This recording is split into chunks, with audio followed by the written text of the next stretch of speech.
Olá, caros irmãos, caras irmãs, sejam muito bem-vindos a mais um estudo pelo Grupo Espírita Fraternidade do livro Pão Nosso, uma obra psicografada por Chico Xavier, cujo autor espiritual é Emmanuel. E hoje nós iremos fazer algumas reflexões acerca do capítulo de número 154, que tem como título Os Contrários. Esse capítulo ele começa com uma breve citação de uma epístola bem famosa de Paulo à comunidade de Romanos, né? Na verdade, a única epístola que ele escreveu, mas eu quis dizer, na verdade, um trecho bem famoso que eu acredito que seja do conhecimento da grande maioria das pessoas. Vamos a ele. Que diremos, pois, à vista destas coisas? Se Deus é por nós, quem será contra nós? Então, esse trecho está no versículo 31 do capítulo 8 da Epístola de Paulo a Romanos. Então, essa última perguntinha que eu falei que provavelmente é do conhecimento de todos, né? É uma frase bem conhecida no meio cristão. Se Deus é por nós, quem será contra nós? E daí então o título Os Contrários. Vamos dar uma olhada no texto para ver quais são os apontamentos que Emmanuel traz acerca dessa passagem, e aí nós podemos então seguir do ponto que Emmanuel nos apresentar, trazendo também as nossas próprias considerações. Então vamos dar uma olhadinha. A interrogação de Paulo ainda representa precioso tema para a comunidade evangélica dos dias que correm. Perante nosso esforço, desdobra-se campo imenso, onde o Mestre nos aguarda a colaboração resoluta. Muitas vezes, contudo, grande número de companheiros prefere abandonar a construção para disputar com malfeitores do caminho. Elementos adversos nos cercam em toda parte. Obstáculos inesperados se desenham ante os nossos olhos aflitos. Velhos amigos deixam-nos a sós. Situações desfavoráveis até ontem Situações favoráveis até ontem são metamorfoseadas em hostilidades cruéis. Enormes fileiras de operários fogem ao perigo, temendo a borrasca e esquecendo o testemunho.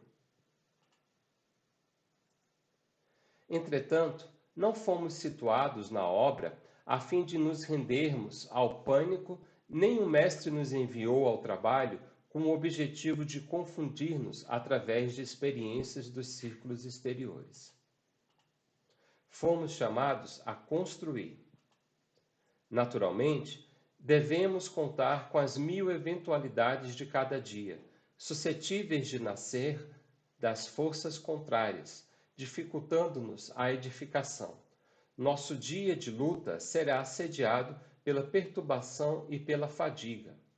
Isto é inevitável no mundo que tudo espera do cristão genuíno. Em razão de semelhante imperativo, entre ameaças e incompreensões da senda, cabe-nos indagar, bem-humorados, a maneira do apóstolo aos gentios. Se Deus é por nós, quem será contra nós? Então, essa é a passagem essas são as reflexões que Emmanuel traz com relação a essa passagem do capítulo 8, versículo 31 da Epístola de Paulo aos Coríntios, e é bastante oportunas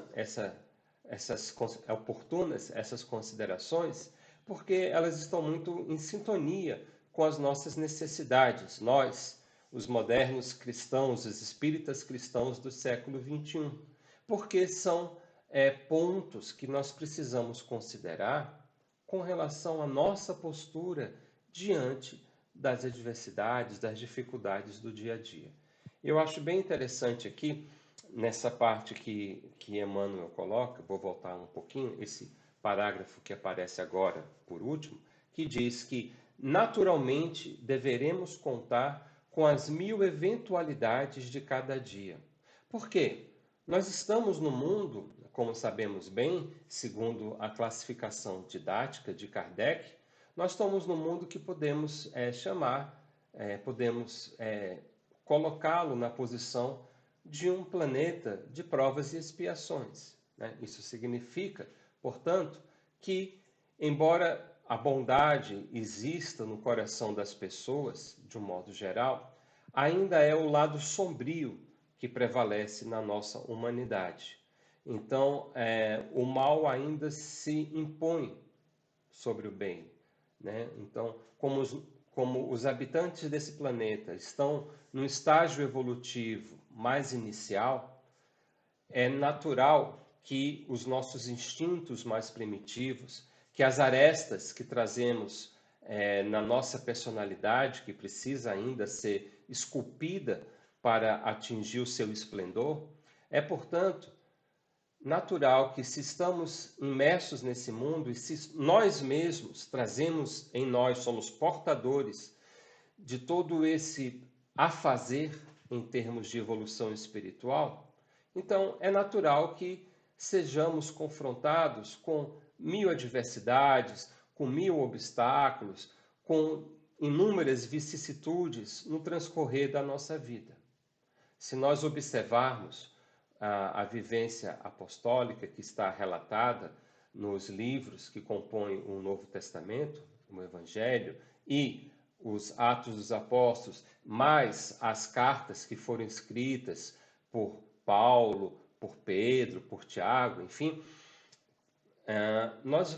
fica claro entender que nem mesmo os apóstolos diretos de Jesus tiveram uma vida tranquila. Muito pelo contrário, até mesmo por serem apóstolos do Cristo, por estarem encarregados de espalhar a sua boa nova, eles foram assediados de todas as maneiras por infinitas dificuldades e perseguições e hostilidades, porque quem se propõe a trazer um pouco de luz para o mundo que ainda encontra-se imerso nas trevas, pode contar com uma reação daqueles que prefeririam permanecer na escuridão. Então, essas mil eventualidades que Emmanuel cita, que estão presentes no dia a dia de cada um de nós, elas nascem justamente dessas forças contrárias e também daqueles que nos seguem a rota evolutiva e que mantêm com nós vínculos relacionados ao nosso passado, aonde muitas vezes não nos comportamos de forma equilibrada diante das leis divinas, né? Então, isso tudo são obstáculos que dificultam o nosso caminho, que dificultam o nosso processo, né? A nossa edificação, a nossa construção. Então, podemos ter como certo que estaremos sempre enfrentando perturbações, estaremos tendo que vencer a fadiga, porque essas são características do nosso mundo, características da nossa própria história de evolução pessoal.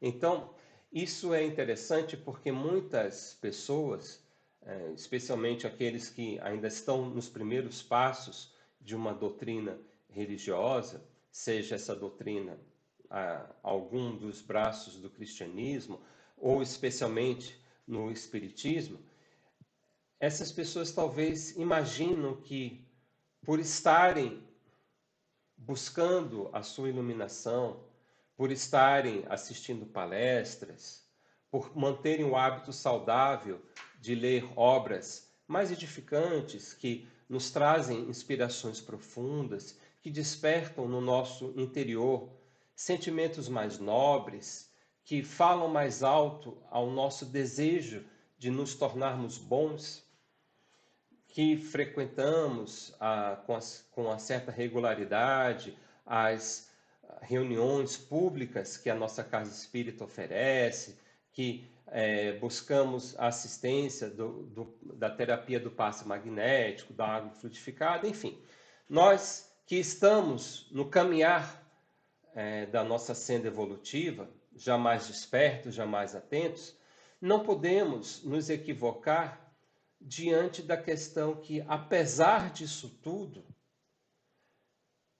as vicissitudes, elas ainda ocorrem. Não é o fato de que eu estou no caminho certo, no sentido de certo, como sendo aquele caminho que propicia a minha melhoria interior, a minha transformação moral para melhor. O fato de estar nesse caminho não me isenta de todas as dificuldades do caminho. A diferença, se comparado com o tempo que eu vivi anterior a esse processo de busca espiritual, é que antes as vicissitudes me alcançavam e eu não compreendia esses acontecimentos e muitas vezes me revoltava, me desesperava ou deixava me levar pela tristeza, pela desesperança, por não compreender o meu papel nisso tudo. Então, a diferença entre uma pessoa que não abraçou verdadeiramente uma fé religiosa, que não busca vivenciar a religião no seu dia a dia, então a diferença de uma pessoa que não busca essas coisas para quem já busca, é que o fardo, ele não deixa de existir, mas ele passa a ser mais suportável. A cruz que todos nós temos que carregar, ela passa a impressão de que ela nos é menos pesada, de que nós sofremos menos com o seu peso, com o seu transportar no nosso dia a dia, porque compreendemos melhor. E esse é um dos principais pontos que a doutrina espírita busca trabalhar na nossa vivência, que é a construção da fé raciocinada. Então, diferente, talvez, de outras escolas teológicas, de outras correntes de pensamento cristão, no Espiritismo é dada uma ênfase muito grande à necessidade de que a nossa fé, para ser verdadeiramente forte, para ser de fato robusta, ela precisa ser uma fé raciocinada. Não basta apenas crer, nós temos que compreender por que nós cremos. Então, é nesse sentido que eu digo que a cruz, ela não deixa de existir. O fardo que nós temos que carregar não é retirado de nossos ombros. Porém, nos tornamos mais fortes ao compreendermos por que temos que carregar aquele fardo. Ao compreendermos como devemos nos comportar a cada passo que avançamos na senda da nossa evolução. Então, é nesse sentido. Porém, para muitos irmãos que estão ainda nesse processo inicial de conhecimento da doutrina espírita, ou de alguma outra doutrina cristã, ou de outras escolas filosóficas, teológicas, mas que realmente é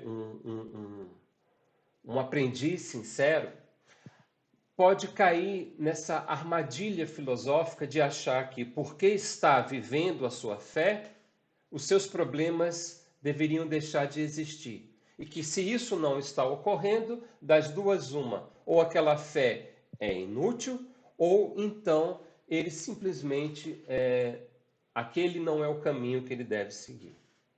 E assim, muitos irmãos debandam, desistem no meio do caminho, ao perceberem que a sua vida não se tornará um conto de fadas, vamos dizer assim. Ou seja, que os seus problemas não desaparecerão, apenas porque decidiram seguir o Cristo.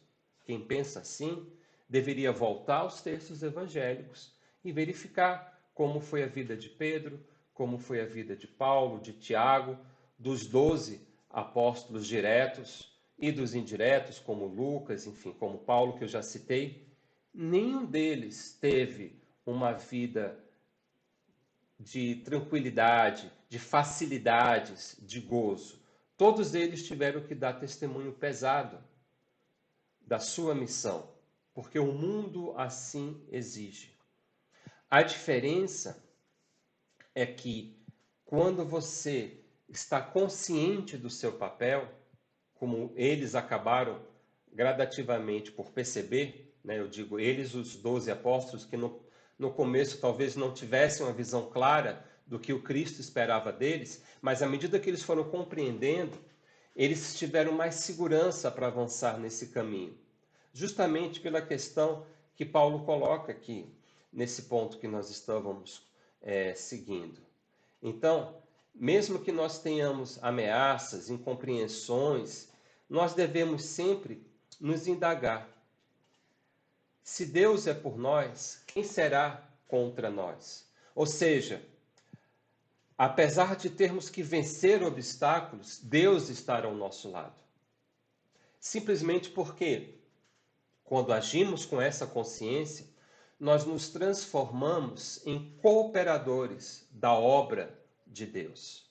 Estamos, portanto, remando, por assim dizer, a favor da correnteza evolutiva, da marcha do progresso, do caminho que compete a cada um de nós trilhar. Então, teremos espinhos, teremos rochas para galgar, teremos buracos para nos desviar.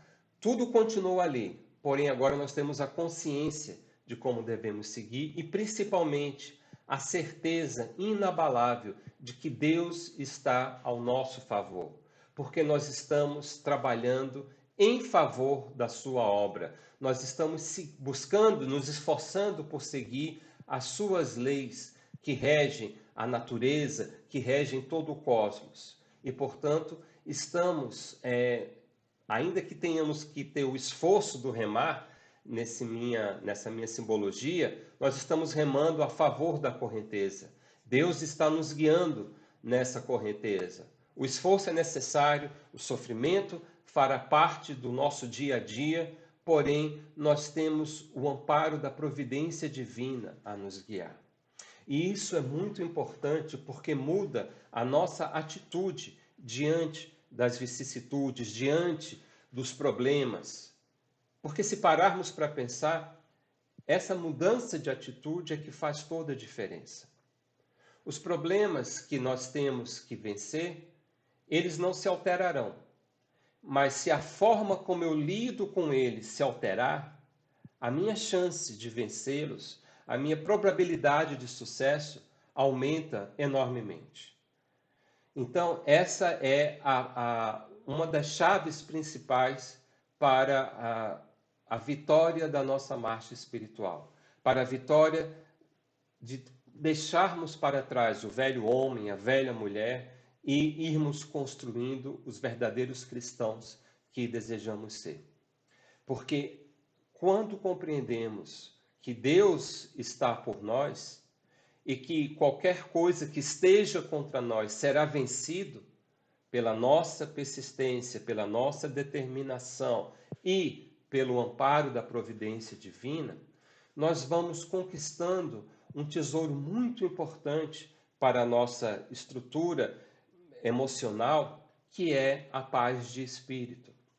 Paz essa que vai se solidificando dentro de nós à medida que ela vai dissipando qualquer sentimento de inquietude, qualquer sentimento de precipitação, de agir por impulsividade, que é tão característico daqueles, nós ainda, né, que estamos conquistando, construindo essa paz interior.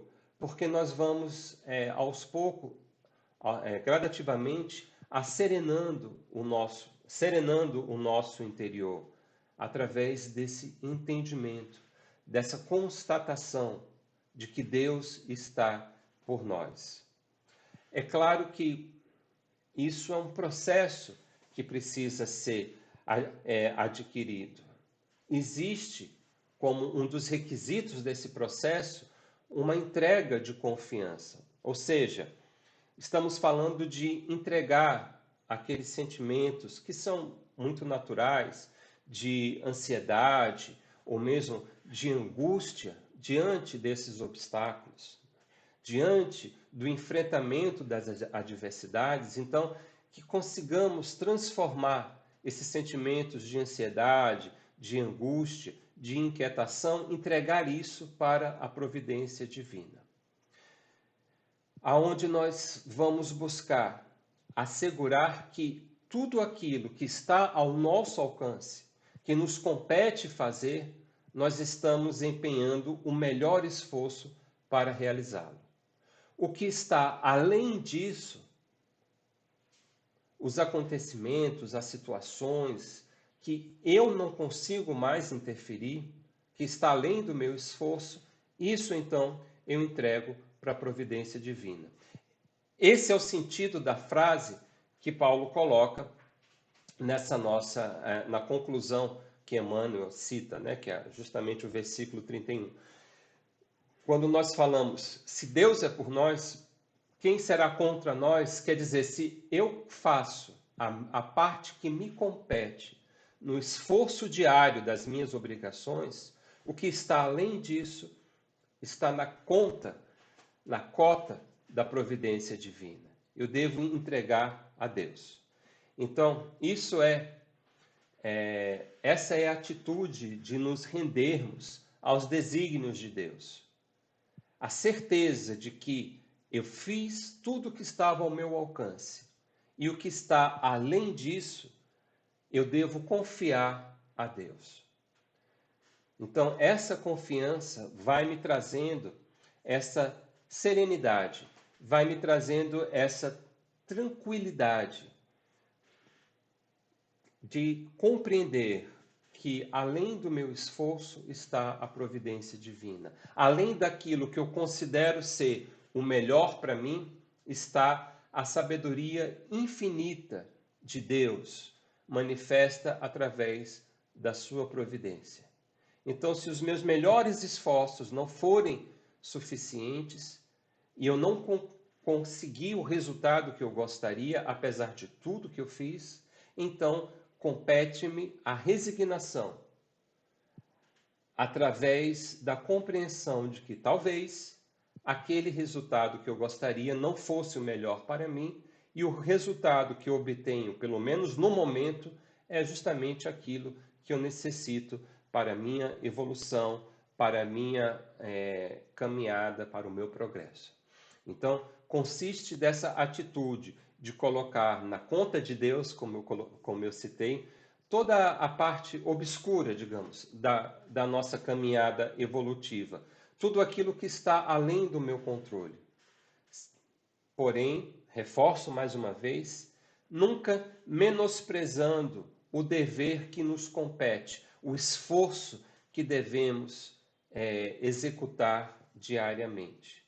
Porque o fato de estarmos na doutrina espírita, ou numa doutrina cristã, ou ainda, né, para ser bem ecumênico, uma doutrina de outra escola teológica, isso não quer dizer que Deus irá agir por nós, que Ele nos dará tudo, que Ele fará com que milagres aconteçam para que eu não tenha que obter os frutos pelo resultado do meu esforço. Não é assim que a providência divina age. Assim também como não agem os pais sensatos e conscientes no processo de educação do filho.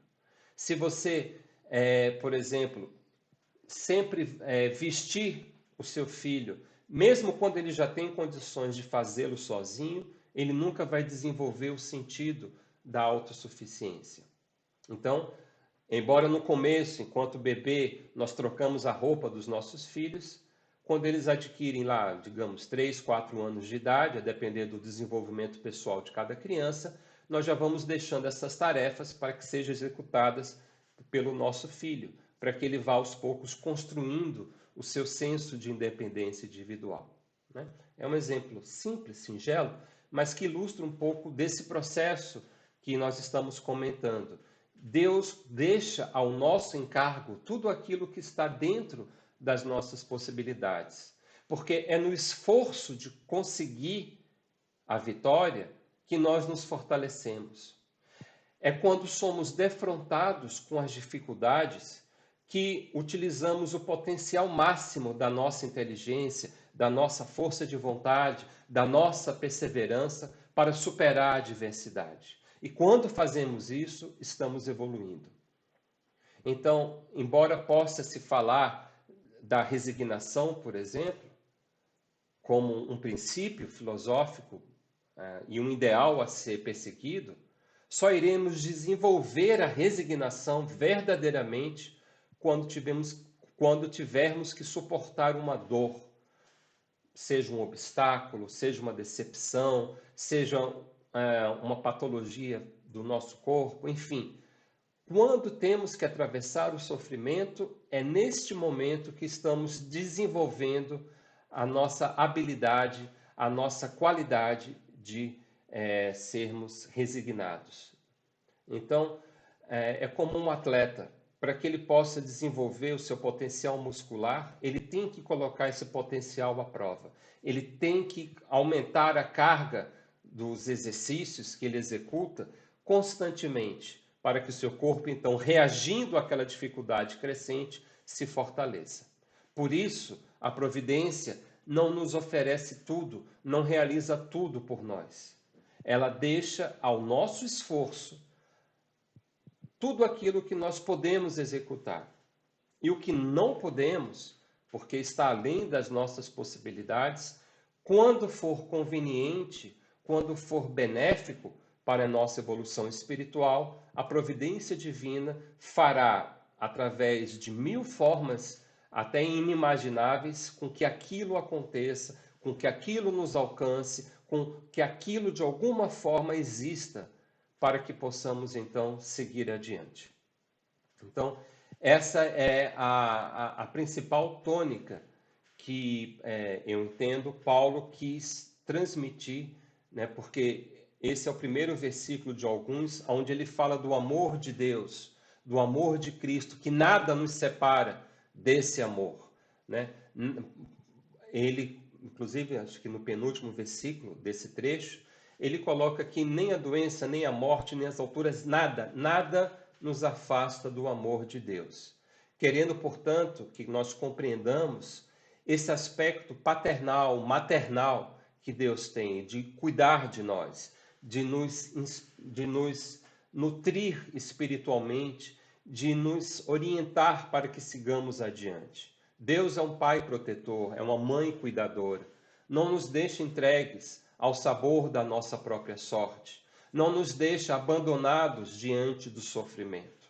Mas, pelo contrário, ele tem a compreensão que o sofrimento também é necessário para a nossa transformação, para a nossa evolução. Assim como, por exemplo, o médico receita o remédio amargo, ou a terapia que a princípio é dolorosa. Vamos imaginar uma pessoa que precisa de sessões de fisioterapia, né? No começo, os movimentos que o terapeuta nos obriga ou nos recomenda fazer causam dor, causam desconforto. Mas à medida que vamos dando continuidade àquele tratamento, esses movimentos são justamente os que vão nos reabilitar para que consigamos voltar ao nosso pleno potencial. Então, a dor, embora muitas vezes é algo que buscamos a todo custo evitar, ela é, em inúmeras situações, a terapia que necessitamos para o nosso progresso. Então, esses são os pontos principais que nós trouxemos, complementando, né, ou dando continuidade às reflexões de Emmanuel, e que são muito importantes para que nós não esmoreçamos no nosso dia a dia, para que sigamos sempre adiante, não importando as dificuldades, as vicissitudes que tenhamos que enfrentar. Porque nesses momentos deveremos sempre nos lembrar do questionamento que Paulo nos faz. Se Deus é por nós, quem será contra nós? Recordemos sempre disso, para que nunca duvidemos do amor infinito que Deus nutre por cada um de nós e do seu amparo constante, protetor, amoroso, que sempre recebemos. Que façamos a nossa parte e o que estiver além, entreguemos à providência divina e sigamos adiante, resolutos e confiantes no amparo divino. Então, muito obrigado a todos que nos escutaram até agora e que tenhamos um excelente dia e até o próximo encontro. Muito obrigado. Fiquem com Deus.